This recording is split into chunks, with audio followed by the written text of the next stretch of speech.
मद्भागवत का दूसरा अध्याय।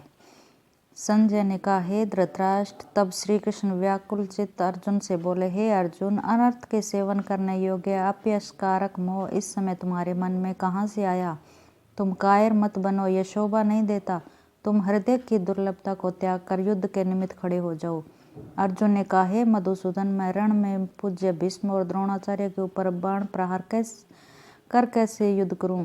गुरुजनों को मारकर उनके रक्त से सने भोगों को कैसे भोगूंगा? हम नहीं जानते कि संग्राम में हम दोनों में से कौन जीतेगा। यदि हम जान भी ले तो भी जिनको मार करके हम जीवित रहना नहीं चाहते, वही धृतराष्ट्र के पुत्र हमारे सामने प्रस्तुत है। मैं आपसे पूछता हूँ, जिससे निश्चय करके मेरा भला हो वह मुझे समझा कर कहिए, क्योंकि मैं आपका शिष्य हूँ। मुझे शिक्षा दीजिए। मुझे पृथ्वी का निष्कंटक राज्य मिल जाए और देवताओं का भी आधिपत्य मिल जाए तो भी ऐसा कोई उपाय नहीं दिखता जो कि मेरे इंद्रियों के शोक को दूर करे। हे गोविंद, मैं युद्ध नहीं करूंगा। यह कहकर अर्जुन चुप हो गया। संजय बोला, हे राजन, दोनों सेनाओं के मध्य में खिन्न होकर बैठे अर्जुन से श्री कृष्ण ने ये वचन कहे, हे अर्जुन, जिसके लिए शोक नहीं करना चाहिए तू उसके लिए शोक करता है, और पंडितों के से वचन तो कहता है, परंतु पंडित लोग न मरों का शोक करते हैं न जीवितों का। यह बात असंभव है कि मैं पहले न था, तुम न थे और ये राजा भी न थे और इसके बाद नहीं रहेंगे। जैसे देहधारियों की इस देह की लड़कपन, जवानी, बुढ़ापा ये अवस्था होती है, वैसे मृत्यु के बाद दूसरी देह की भी होती है। इसलिए पंडित लोग मोक्ष को प्राप्त नहीं होते। हे नरश्रेष्ठ, सुख दुख को समान मानने वाले जिस वीर पुरुष को ये ब्रह्म पदार्थ कलेश नहीं देते, वह मोक्ष पाने का अधिकारी है। असत वस्तु का तो अस्तित्व नहीं है और सम का अभाव नहीं है। इस प्रकार इन दोनों को ही तत्वज्ञानी पुरुषों ने देखा है। जिससे सारा संसार व्याप्त है उसको अविनाशी जानो, क्योंकि इस नाश रहित आत्मा का विनाश करने में कोई समर्थ नहीं है। अतएव हे भारत, तुम युद्ध करो। जो पुरुष इस आत्मा को मारने वाला तथा जो मरने वाले मानते हैं, वे दोनों ही ज्ञानी नहीं है, क्योंकि यह आत्मा न मरती है और न मारती है। आत्मा न कभी जन्मती है और न कभी मृत्यु को प्राप्त होती है। नष्ट होने पर भी वह नाश को प्राप्त नहीं होती। जो पुरुष इस आत्मा को नित्य, अविनाशी, निर्विकार और अजन्मा जानता है, वह किसको घात करवाएगा और किसको मारेगा? जिस प्रकार मनुष्य पुराने वस्त्र को फेंक कर नए वस्त्र धारण करता है, उसी प्रकार आत्मा पुरानी देह को छोड़कर नई देह धारण करती है। आत्मा को शस्त्र नहीं काट सकते, अग्नि नहीं जला सकती, जल भिगो नहीं सकता। यह अविनाशी, सर्वव्यापी, स्थिर, अचल और सनातन है।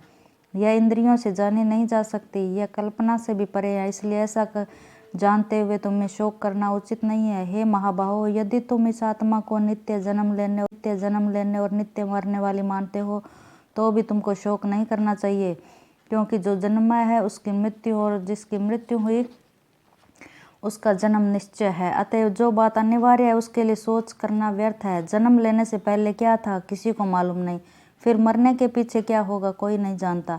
ऐसी दशा में किस बात का सोच करना तुमको उचित है? इस कारण सब प्राणियों के विषय में तुमको सोच करना उचित नहीं है। अपने धर्म को भी सोचकर तुमको घबराना उचित नहीं है, क्योंकि क्षत्रिय को धर्मपूर्वक युद्ध से और कुछ भला करने वाला नहीं है। हे पार्थ, बिना इच्छा के स्वर्ग का द्वार रूप यह युद्ध तुमको स्वतः प्राप्त हुआ है। यदि तुम अपने धर्म के अनुसार इस संग्राम को न करोगे तो अपना धर्म और बड़ाई खो बैठोगे।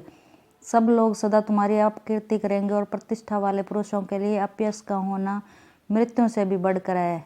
ये महारथी समझेंगे कि अर्जुन डरकर संग्राम से हट गया, और अब तक जो लोग तुम्हारा मान करते थे वे अपयश करने लगेंगे। शत्रु लोग तुम्हारे पराक्रम की निंदा करते हुए अनेक प्रकार के दुर्वचन कहे। इससे बढ़कर दुख तुमको और क्या होगा? यदि तुम युद्ध में नष्ट हो गए तो स्वर्ग का सुख भोगोगे और जीतने पर पृथ्वी तल पर राज्य करोगे। इसलिए युद्ध के निमित्त दृढ़ प्रतिज्ञ होकर खड़े हो जाओ। सुख दुख, लाभ हानि, जय पराजय, इनको समान समझकर लड़ने के लिए तैयार हो। ऐसा करने से तुम पाप को प्राप्त नहीं होंगे। हे पार्थ, यह ज्ञानोपदेश ज्ञान योग के विषय में तुझसे कहा गया है। अब निष्काम कर्म योग के विषय में सुन। जिस ज्ञान को पाकर कर्म बंधन से तेरी मुक्ति होगी। कर्म योग मार्ग एक बार प्रारंभ किए बिना कर्म का नाश नहीं होता और विघ्न पड़ने पर भी शुभ फल प्राप्त होता है, और इस कर्म का केवल प्रारंभ ही संसार के भय छुड़ाकर पूर्ण ब्रह्मा प्राप्त कराता है। निश्चय करने वाली बुद्धि इस निष्काम कर्म में एक ही है, और कामना वाले पुरुषों की बुद्धि एकाग्र नहीं रहती, उनकी शाखा प्रशाखाएं होती है। ऐसी दशा में मनुष्य संदेह में रह जाता है। हे अर्जुन, अज्ञानी उस पुष्पिता वाणी को ही स्वर्ग सुख से बढ़कर कुछ नहीं समझते। स्वर्ग सुख को ही जो उत्तम पुरुषार्थ समझते हैं, उनका कामनाओं से चित्त व्याकुल होने के कारण निश्चयात्मक बुद्धि से मोक्ष साधन को नहीं उत्पन्न होती, कारण कि उसका चित्त भोगादि में सदैव निमग्न रहता है। जिन मनुष्यों का चित्त इस प्रकार मोह लिप्त है और जिनकी आसक्ति भोग विलास और ऐश्वर्य में है, ऐसे पुरुषों के अंतकरण में निश्चयात्मक बुद्धि नहीं होती है। हे अर्जुन, वेद त्रिगुणात्मक है और तुम निष्काम हो जाओ। सुख दुख को समान जानकर नित्य योग क्षेम आदि स्वार्थों में न पड़कर धीरजवान और आत्मनिष्ठ हो। जैसे छोटे छोटे अनेक जलाशयों में मनुष्य का कार्य सिद्ध नहीं होता है, बड़े जलाशयों में सब प्रयोजन अनायास ही सिद्ध हो जाते हैं, उसी तरह संपूर्ण वेदों में काम कर्मों का फल ब्रह्म में भक्ति रखने वाले मनुष्य को सहज ही में प्राप्त होता है। तुमको केवल कर्म करना चाहिए, फल तुम्हारे अधिकार में नहीं है। तुम न तो फल की अभिलाषा से काम करो और न निकम्मे ही रहो। फल की आशा त्याग कर कार्य की सफलता को समान मानकर तुम योगस्थ होकर कर्म करो, यही कर्म ज्ञान योग है। इस बुद्धि योग सहित कर्म से अन्य कर्म अत्यंतहीन है, इसलिए तुम बुद्धि योग का आश्रय ग्रहण करो। फल की इच्छा रखने वाले निष्कृष्ट होते हैं। निष्काम कर्म करने वाला पुरुष ईश्वर कृपा से इसी संसार में सुकृत तथा दुष्कृत इन दोनों का ही त्याग कर देता है, इसलिए तुम निष्काम कर्म में प्रवृत्त हो। कर्म फल को त्याग कर ही बुद्धि युक्त ज्ञानी पुरुष जन्म बंधन से हटकर मोक्ष को प्राप्त होते हैं। जब तुम्हारी बुद्धि मोह वन के बाहर निकल जाएगी, तब तुम्हारा मन आगे सुनने वाली तथा हुई बातों से विरक्त हो जाएगा। अनेक श्रुति स्मृतियों के वचनों को सुनने से तुम्हारी बुद्धि भ्रमित हो गई है। जिस समय वह निश्चल होकर आत्मा में स्थित होगी, तभी तुमको तत्व ज्ञान प्राप्त होगा। अर्जुन ने पूछा, हे केशव, आत्मस्वरूप में निश्चल बुद्धि वाला किसको कहा है? उसके लक्षण क्या है? श्री कृष्ण जी बोले, हे अर्जुन, जो महापुरुष मन की सब कामनाओं को त्याग देता है और अपने आप में ही प्रसन्न रहता है, उसको निश्चल बुद्धि कहते हैं। दुख में किसके मन को खेद नहीं होता और सुख में किसको आसक्ति नहीं होती और प्रीति भय क्रोध जिसके जाते रहते हैं, वह महात्मा स्थिर बुद्धि वाला मुनि कहलाता है। जो शुभ पदार्थ प्राप्त होने से हर्ष नहीं करता, अशुभ से अप्रसन्न नहीं होता, उसी को स्थिर बुद्धि जानना चाहिए। और कछुआ जैसे अपने अंगों को सिकोड़ लेता है, उसी तरह जो पुरुष अपने इंद्रियों को विषयों से हटाता है, उसी की बुद्धि स्थिर जाननी चाहिए। निराहारी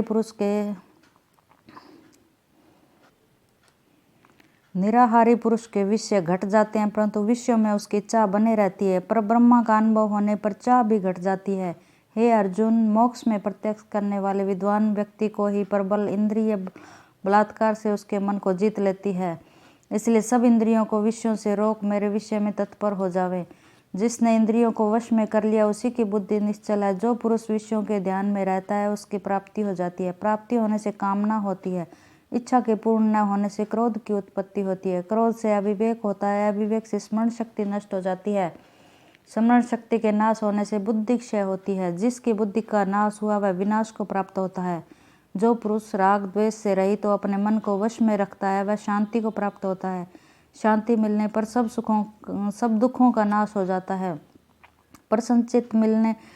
प्रसन्नचित्त वाले की बुद्धि निश्चल होती है। जो पुरुष योग युक्त नहीं है, उसकी निश्चल बुद्धि उत्पन्न नहीं होती। ईश्वर में भावना नहीं होती। भावना के न होने से शांति प्राप्त नहीं होती। अशांत को सुख कहाँ से मिलेगा? जैसे वायु नाव को जल में खींच ले जाती है, उसी प्रकार इंद्रियां उस पुरुष की बुद्धि का नाश कर देती है जिसका मन विषय सिद्धि से इंद्रियों के पीछे लग जाता है। इस कारण हे महाबाहो, जिसने इंद्रियों को विषयों से सर्वथा रोक रखा है, उसकी बुद्धि स्थिर है।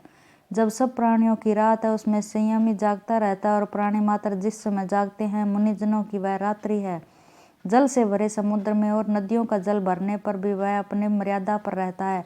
उसी प्रकार जिस पुरुष में इच्छा के न रहने पर भी सब विषय भोग प्रवेश करते हैं, उसी को शांति मिलती है। विषयों की इच्छा करने वाले को शांति नहीं मिलती।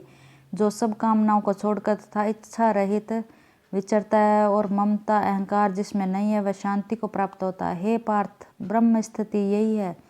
ऐसी स्थिति मिल जाने पर प्राणी फिर मोह में नहीं फंसता और अंत समय में निर्वाण ब्रह्मा को प्राप्त होता है। श्रीमद्भागवत गीता का 2रा अध्याय समाप्त होता है।